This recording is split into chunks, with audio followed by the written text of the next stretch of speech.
Bonsoir belle femme, bienvenue dans Les Soirs d'Isaya, un podcast plein d'histoires de déesses, de secrets de magiciennes, de couleurs de femmes et de saisons de sorcières, pour intégrer dans ta vie sérénité, abondance, joie et magie.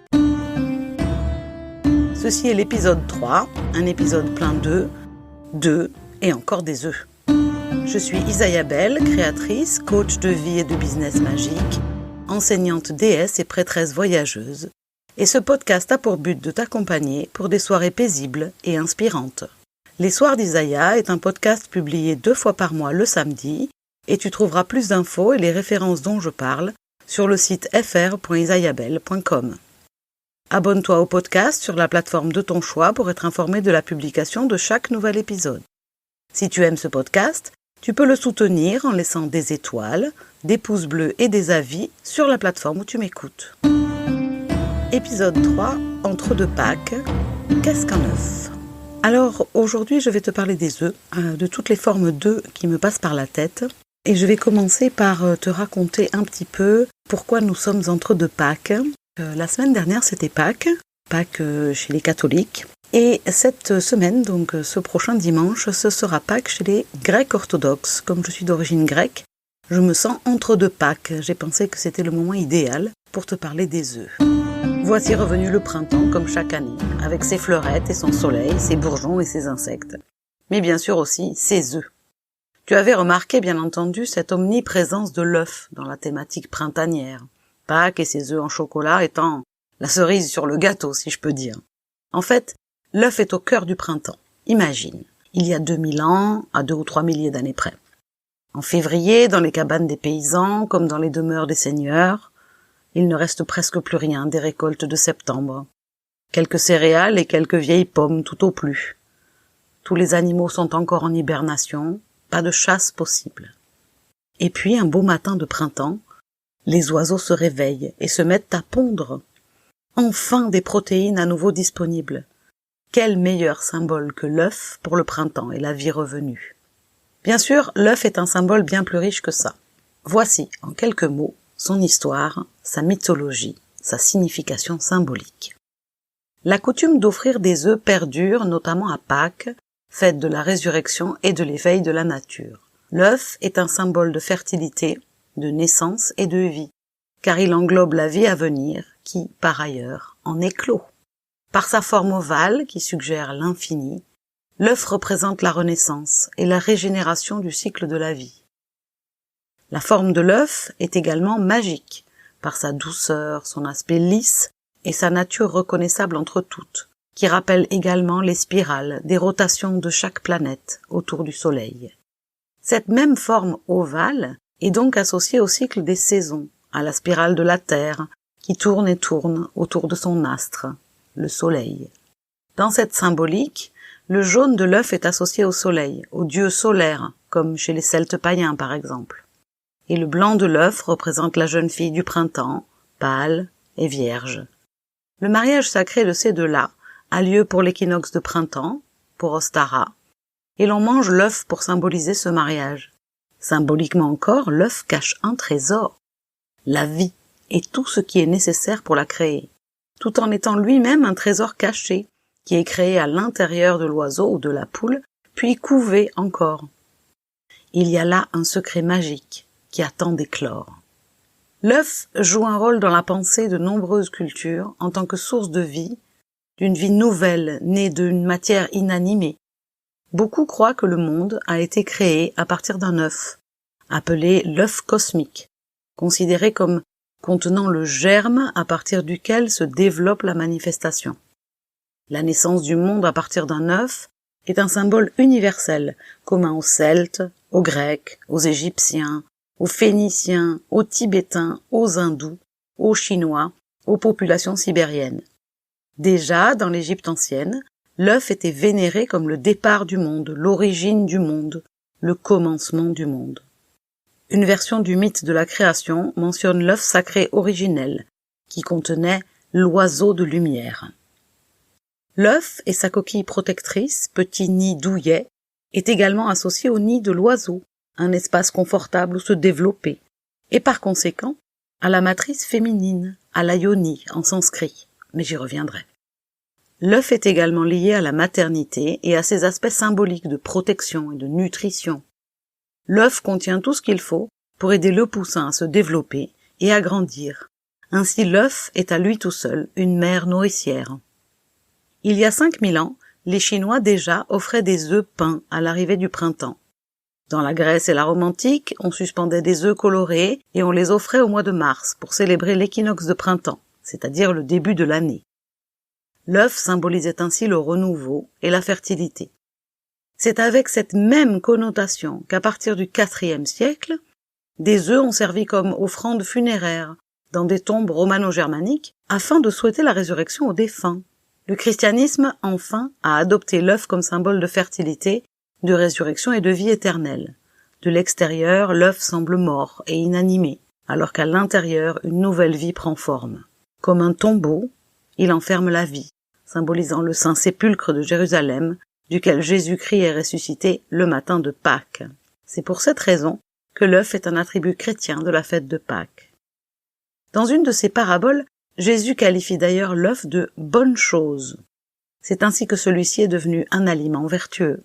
De nos jours, en Espagne et en Italie, les œufs sont placés dans les baptisphères, sur les autels dédiés à Marie, ou encore au pied des crucifix. L'Église orthodoxe a également coutume d'accrocher des œufs dorés ou même des œufs d'autruche devant les iconostases, en commémoration de la résurrection du Christ. œufs de poule, œufs en chocolat, œufs en porcelaine, les œufs de Pâques existent dans toutes les tailles et toutes les couleurs. Encore aujourd'hui, à Pâques, il est de coutume de manger des œufs, de les offrir et de les utiliser comme décoration. Au-delà de la symbolique chrétienne, il existe également des raisons pratiques.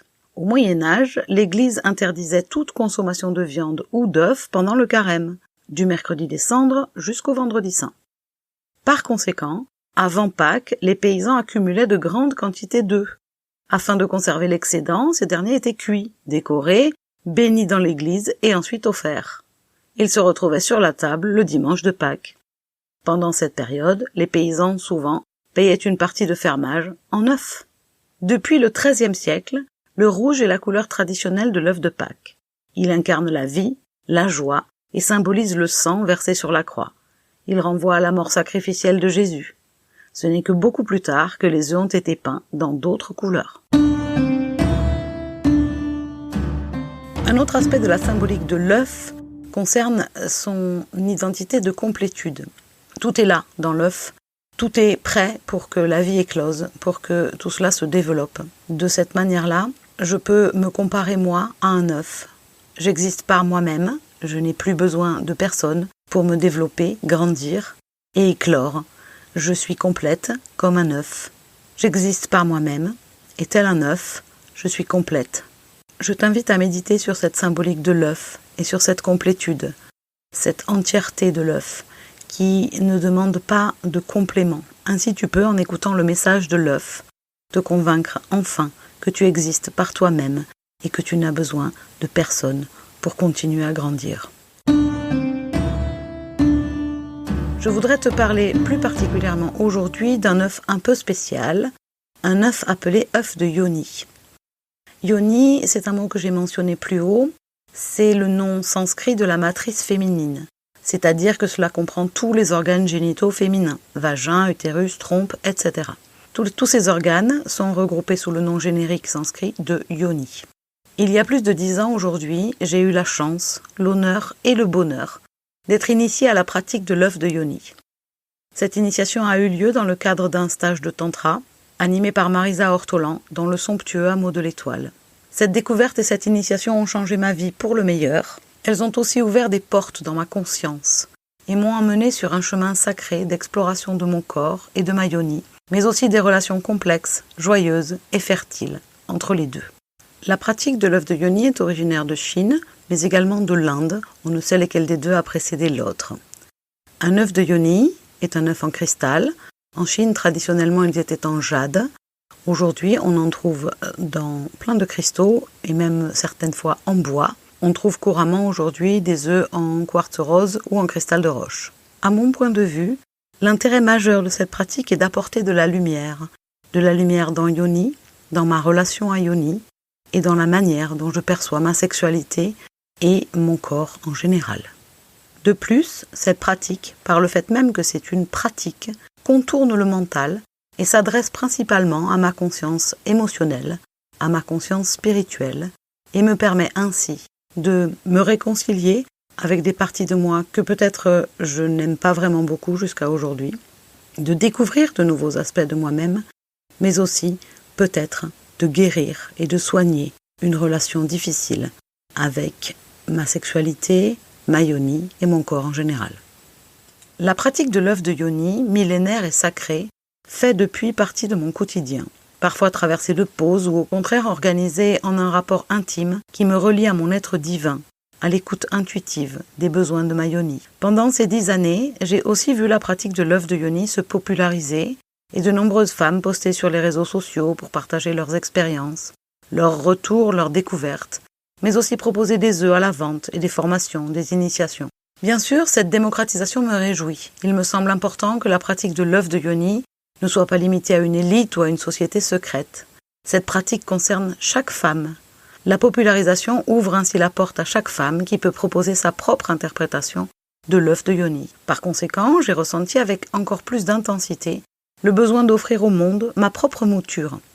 Je suis personnellement convaincue que la pratique de l'œuf de yoni dépasse largement le cadre de la sexualité et vient toucher la femme dans son intimité pour lui permettre de se connecter à son être divin. Depuis longtemps, j'entends l'appel de la déesse Aphrodite qui me pousse à partager avec d'autres femmes cette merveille sacrée, cet objet unique et précieux et sa pratique qui permet, en une relation intime entre yoni et l'œuf, de rêver toutes les guérisons, toutes les transformations, toutes les transmutations. Au printemps 2019, j'ai organisé ma première journée d'initiation à l'œuf de yoni en présentiel, chez moi dans le Gers. Une journée de découverte de soi, de rencontres intimes et délicieuses, une journée sacrée de voyages secrets pour découvrir un territoire peu connu. J'ai adoré animer cette journée et accompagner les belles femmes qui m'avaient fait confiance pour cette initiation. Les femmes présentes m'ont parlé de leur intérêt, de leur joie, de leur gratitude. D'autres femmes, rencontrées par la suite, m'ont exprimé leur regret de n'avoir pas pu venir, en grande partie à cause de la distance. Et l'on m'a demandé à plusieurs reprises de créer une version en ligne de cette découverte. Cette idée m'a ravie. J'ai compris alors que ce travail était essentiel et que la transmission de cette pratique sacrée me demandait de sortir de ma zone de confort et d'oser proposer une version en ligne de cette journée afin de pouvoir toucher et concerner le plus de femmes possible, tout en permettant à chacune de vivre cette initiation à son rythme, dans l'intimité et le confort de son propre nid. Après quelques hésitations et une réflexion sur une organisation qui permettrait à la fois une intimité à chacune, des échanges entre les femmes initiées, j'ai imaginé un système qui me semble bon. Mais la vie a pris le dessus et j'ai fait autre chose. C'est aujourd'hui ma grande joie d'annoncer que je relance ce cours, cette initiation, en français. Une initiation à l'œuf de yoni en ligne, en plusieurs fois, pour que chaque femme puisse le vivre à son rythme, dans le confort de sa propre maison. Et la première partie de ce cours sera gratuite. Le jeudi 27 août 2020, je proposerai une masterclass gratuite d'initiation à l'œuf de yoni avec l'aide de la grande déesse grecque Aphrodite. Ce sera la première étape d'une exploration initiatique et une rencontre entre yoni et son partenaire intime, l'œuf de yoni. L'initiation comprendra 3 autres cours qui suivront. Si tu entends l'appel et que tu souhaites en savoir plus sur la déesse Aphrodite, et principalement sur ce qu'est yoni, ce qu'est un œuf de yoni, et quelle merveille se cache dans ces quelques mots, il te suffit de t'abonner à ma liste de diffusion et de participer à cette masterclass gratuite. Tu trouveras le lien dans la description de ce podcast. Et oui, il y aura un replay si tu ne peux pas être présente en direct. Je serai honorée de t'accompagner lorsque tu rencontreras Aphrodite et que tu découvriras les différents œufs, leurs avantages, leurs fonctions et tout ce que tu souhaites savoir. C'est tout pour cet épisode. Le prochain sera consacré à Beltane, au plaisir et à une rencontre avec Aphrodite. Merci d'avoir écouté. Et n'oublie pas, si tu veux soutenir ce podcast, de partager, de t'abonner et de laisser des étoiles, des pouces bleus et un avis sur la plateforme où tu m'écoutes. Si tu as envie d'être accompagné dans les processus de changement que la vie te propose, si tu souhaites participer à l'éveil de l'énergie féminine dans le monde, vivre ta vie de déesse, connaître les secrets des sorcières et appliquer les rituels de magicienne dans ton quotidien, n'hésite pas à me contacter en allant sur la page Coaching VIP de mon site fr.isayabelle.com ou en participant aux retraites ou aux stages que je propose régulièrement. Tu peux aussi t'inscrire à la newsletter pour être informé de toutes les nouveautés dans le monde réel et virtuel d'Isayabelle. Tu retrouveras bien sûr ce podcast sur toutes les plateformes, Google Podcast, Apple Podcast, Spotify, etc. mais aussi sur YouTube et bien évidemment sur mon site fr.isayabelle.com à la page podcast.